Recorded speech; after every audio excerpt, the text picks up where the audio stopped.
ಲಕ್ಷ್ಮೀ ದೇವಿಯು ನಮ್ಮ ಜೀವನದಲ್ಲಿ ಬರುವ ಮೊದಲು ನೀಡುವ ಸೂಚನೆಗಳು.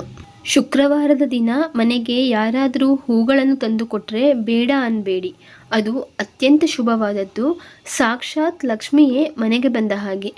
ಮನೆಯಲ್ಲಿ ಇದ್ದಕ್ಕಿದ್ದಂತೆ ಕಪ್ಪು ಇರುವೆಗಳು ಕಾಣಿಸಿದರೆ ಸದ್ಯದಲ್ಲೇ ಹಣದ ಸಮಸ್ಯೆಗಳು ಇದ್ದರೆ ಬಗೆಹರಿಯುತ್ತದೆ ಅನ್ನುವುದರ ಸೂಚನೆ. ಕಪ್ಪು ಇರುವೆಗಳು ಮನೆಯ ಒಳಗೆ ಬರುವುದು ಶುಭ ಸೂಚಕ. ಬೆಳಗ್ಗೆ ಎದ್ದ ತಕ್ಷಣ ದೇವರ ಫೋಟೋವನ್ನು ನೋಡಿ ಮನೆಯಿಂದ ಹೊರಗೆ ಬಂದಾಗ ಯಾರಾದರೂ ಕಸ ಗುಡಿಸುವುದನ್ನು ನೋಡಿದರೆ ಅದು ಶುಭ ಸೂಚಕ. ಮನೆಯ ಮುಂದೆ ಹಾಕಿದ ತುಳಸಿ ಗಿಡವು ಹಚ್ಚ ಹಸಿರಾಗಿ ಬೆಳೆದರೆ ಆ ಮನೆಯೂ ಕೂಡ ತುಳಸಿ ಗಿಡ ಬೆಳೆದ ಹಾಗೆ ಅಭಿವೃದ್ಧಿಯಾಗ್ತದೆ. ತುಳಸಿ ಗಿಡ ಹೆಚ್ಚಾಗಿ ಬೆಳೆದರೆ ಅದು ಶುಭ ಸೂಚನೆ. ಬೆಳಗ್ಗೆ ಎದ್ದಾಗ ಗೂಬೆ ಕಾಣಿಸಿದರೆ ಶುಭ. ಏಕೆಂದರೆ ಗೂಬೆಯು ಲಕ್ಷ್ಮೀ ದೇವಿಯ ವಾಹನ. ಗೂಬೆ ರಾತ್ರಿ ಮಾತ್ರ ಕಾಣಿಸ್ತದೆ, ಹಗಲಿನಲ್ಲಿ ಕಾಣಿಸುವುದಿಲ್ಲ. ಸಾಮಾನ್ಯವಾಗಿ ಗೂಬೆಯು ಹಗಲಿನಲ್ಲಿ ಯಾರ ಕಣ್ಣಿಗೂ ಕಾಣಿಸುವುದಿಲ್ಲ. ಒಂದು ವೇಳೆ ಹಗಲಿನಲ್ಲಿ ಗೂಬೆ ಕಾಣಿಸಿದರೆ ಅದು ಶುಭ ಸೂಚನೆ. ಇನ್ನು ಬೆಳಗ್ಗೆ ಎದ್ದ ತಕ್ಷಣ ಗಂಟೆಯ ಶಬ್ದ ಮತ್ತು ಶಂಖನಾದವು ಕೇಳಿಸಿದರೆ ಸಂಪತ್ತಿನ ಅಭಿವೃದ್ಧಿಯಾಗುತ್ತದೆ ಎನ್ನುವುದರ ಸಂಕೇತ. ಮನೆಯಲ್ಲಿ ಸಡನ್ನಾಗಿ ಹಲ್ಲಿಯು ಕಾಣಿಸಿದರೆ ಶುಭ. ಅದರಲ್ಲೂ ಮನೆಯ ಒಂದೇ ಸ್ಥಳದಲ್ಲಿ 3 ಹಲ್ಲಿಗಳು ಕಾಣಿಸಿಕೊಂಡರೆ ಶುಭ ಸಂಕೇತ. ಹಣದ ಆಗಮನ ಮನೆಗೆ ಆಗುತ್ತದೆ ಅನ್ನುವುದರ ಸೂಚನೆ. ಇನ್ನು ಮನೆಯಲ್ಲಿ ಜರಿಯು ಕಾಣಿಸಿಕೊಂಡ್ರೆ ಖಂಡಿತವಾಗಿಯೂ ಅದು ತಾಯಿ ಲಕ್ಷ್ಮೀದೇವಿಯ ಆಗಮನದ ಸೂಚನೆ.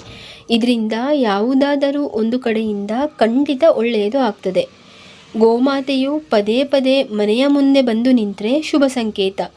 ಗೋಮಾತೆಯು ಪದೇ ಪದೇ ಮನೆಯ ಮುಂದೆ ಕಾಣಿಸಿಕೊಂಡ್ರೆ ಅದಕ್ಕೆ ಫಲ ಆಹಾರಗಳನ್ನು ನೀಡಿ ಸಂತೃಪ್ತಿಗೊಳಿಸಿ. ಇನ್ನು ಕೋತಿಯು ಮನೆಯ ಒಳಗೆ ಬಂದು ಮನೆಯಲ್ಲಿರುವ ಆಹಾರ ಅಥವಾ ಫಲಗಳನ್ನು ಸೇವಿಸಿದರೆ ಅದು ಶುಭ ಸೂಚನೆ. ಪೂಜೆ ಮಾಡುವ ಸಮಯದಲ್ಲಿ ದೇವರ ಮೇಲೆ ಇರುವ ಪುಷ್ಪಗಳು ಬಲಭಾಗದಲ್ಲಿ ಬಿದ್ದರೆ ಶುಭವಾದದ್ದು. ನೆನೆದ ಕಾರ್ಯಗಳು ಸಿದ್ಧಿಸ್ತವೆ ಎಂದರ್ಥ. ಮುಸ್ಸಂಜೆ ಸಮಯದಲ್ಲಿ ಯಾರಾದರೂ ನಿಮಗೆ ತುಂಬಿದ ಬಿಂದಿಗೆ ಕೊಟ್ಟರೆ, ಹಾಲು ಕೊಟ್ಟರೆ, ಸಿಹಿ ಪದಾರ್ಥಗಳನ್ನು ಕೊಟ್ಟರೆ ಇದು ಜೀವನದಲ್ಲಿ ಒಳ್ಳೆಯ ದಿನಗಳು ಬರುವುದರ ಸಂಕೇತ. ಪೊರಕೆ, ಆನೆ, ಗೂಬೆ, ಹಲ್ಲಿ, ಶಂಖ, ಹಾವು, ನಕ್ಷತ್ರ, ಹೂವು, ಹೊಸ್ತಿಲು, ಹಾಲು, ಹಸು ಇವುಗಳು ಕನಸಿನಲ್ಲಿ ಕಾಣಿಸಿದರೆ ಸದ್ಯದಲ್ಲೇ ಧನ ಪ್ರಾಪ್ತಿಯಾಗ್ತದೆ ಎಂದರ್ಥ. ಪ್ರತಿದಿನವೂ ಬ್ರಾಹ್ಮಿ ಮುಹೂರ್ತದಲ್ಲಿ ನಿದ್ರೆಯಿಂದ ಎಚ್ಚರವಾದರೆ ಶುಭ ಸೂಚಕ. ಬ್ರಾಹ್ಮಿ ಮುಹೂರ್ತವು ದೇವತೆಗಳು ಜಾಗೃತವಾಗಿರುವ ಸಮಯವಾಗಿರುವುದರಿಂದ ಇಂತಹ ವೇಳೆ ನಿದ್ದೆಯಿಂದ ಎಚ್ಚರವಾದರೆ ದೇವರ ಕೃಪೆ ನಮ್ಮ ಮೇಲೆ ಆಗಿದೆ ಎಂದೇ ಅರ್ಥ. ಬ್ರಾಹ್ಮಿ ಮುಹೂರ್ತದ ಸಮಯದಲ್ಲಿ ಒಳ್ಳೆಯ ಕನಸುಗಳು ಕಂಡ್ರೆ ಅದು ಒಳ್ಳೆಯ ಸಮಯದ ಆಗಮನದ ಸಂಕೇತ.